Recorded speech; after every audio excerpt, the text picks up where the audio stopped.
Hey, this is Ish, and today I want to talk to you about why INFPs make for great leaders. And yes, you heard that right.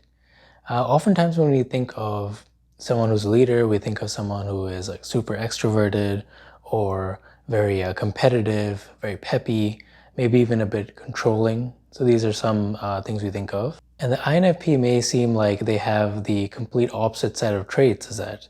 For example, the INFP tends to be introverted as opposed to extroverted.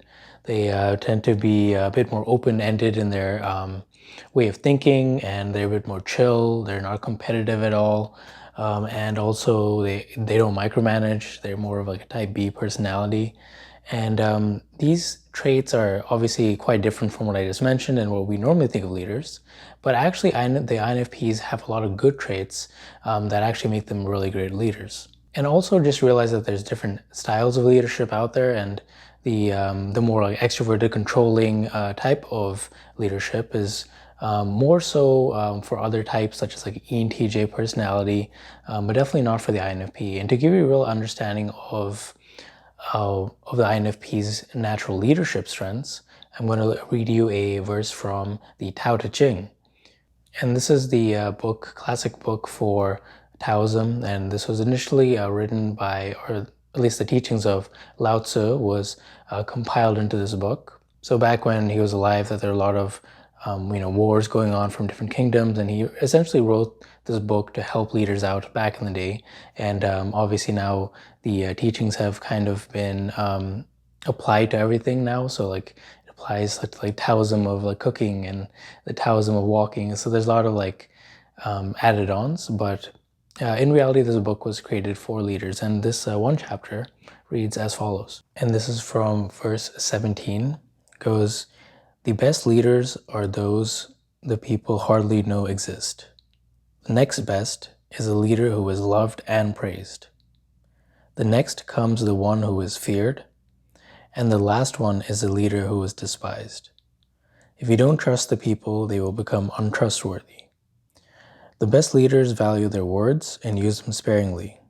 When the master has accomplished her task, the people say, 'Amazing, we did it all by ourselves.'"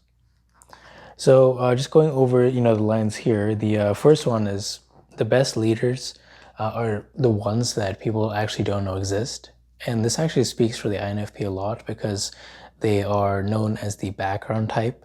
So they tend to be they operate more in the background. And the leaders in this example would be someone who sits in the background. And the reason why this ideal leader sits in the background is that they help the people around them, and they actually step back and allow them to shine. So they elevate other people while reducing that spotlight on themselves. So they allow others to be the prize, essentially. And when people get their work done, they attribute themselves for doing it. And secretly, it's actually because of the leader had influenced those people so much and impacted them so much that this type of leadership is felt when the leader leaves a certain position, like say a company, and the company will just go down really fast. It's because the employees didn't realize how much value that the leader had brought to the team, and once the leader had left, they could only now see how much what they had, and they should have been more grateful. So likewise, that's kind of how the INFP runs, where you don't know their impact, but the INFPs tend to work in such a deep manner that you don't even realize it, but they've left their impression on you. So when they leave a certain organization or group, that's when you start to notice. And now the second line was the next best leader is someone who's loved and praised. So below the background leader, so to speak, is someone who is loved and praised for what they do and how they help others. And then the next line is next comes the one who's feared. So this is like one of yours, like think of like Avatar: The Last Airbender, how you had Azula, who's like a feared leader. When a servant leaves a pit in one of Azula's cherries, the soon-to-be Fire Lord banishes the servant from the palace. Please, forgive me. Oh, very well. Since it is a special day, I will show mercy. You are banished. Leave this palace immediately. She proceeds to exile the entire Dai Li army for their slow response time, and her advisors for suggesting she postpone a ceremony. There's only one way to resolve this. You two must duel each other. I order you to fight an Agni Kai. So this is someone who scares other people into doing work and is kind of like the bully boss. And then you have the last, who is the worst leader, is the one who is despised.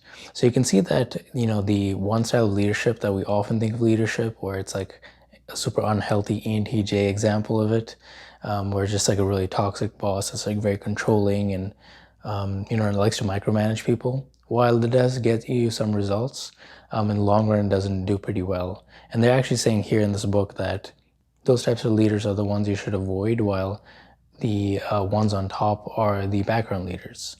And like I mentioned, the INFP likes to sit back, let other people shine. But another gift of the INFP are that they are really great listeners. And this means that they can actually understand their employees, or their people under them, understand their problems and come up with solutions in like a manner that is very smart, because they actually take the time to slow down and listen to other people. While other types are always like rushing ahead, or they interrupting others, just to talk. They're the type that's most likely to listen to other people, and their brains actually engage when they're listening, so they can understand their employees, and then also understand solutions as well. And you'll also find that in certain types of like environments where the INFPs are the leaders, that the organization or group just has like a really strong retention, because everyone feels that they're heard and they're listened to and they're cared for. And that's like a huge thing that people tend to overlook. So company culture is very important. Or not just companies, but just any kind of group that has a strong community where they feel like they're listened to and heard. And that's something that INFP provides a lot. And another reason is also because they essentially INFPs lead with FI, introverted feeling, which is very moralistic and all about values. So the INFP will tend to lead with certain values and morals, and that creates a very strong culture, company culture or group culture, or any kind of setting, because they provide a certain tone, something that people are looking forward to, an ideal. INFPs also are very creative, so they provide out-of-the-box thinking, a lot of innovation, and a lot of like ideas that people won't naturally think of, because they're just like so, tuned with different ideas from their high extroverted intuition. And you'll also notice that INFPs are also natural optimists due to their extrovert intuition, when that's like healthy. So they're able to come up with ideas and guide others in a very positive manner. And everyone just feels good around them, because they feel that they're listened to, they're heard, they're in a very creative environment, and things are generally going upwards. So that's just some of the reasons why INFPs can actually make great leaders. And the only thing that they really need to work on is some of the organizational things, and then also being able to interact with others and not play it safe all the time. So those are just some of my tips. Let me know if you like these types of INFP videos. Thanks.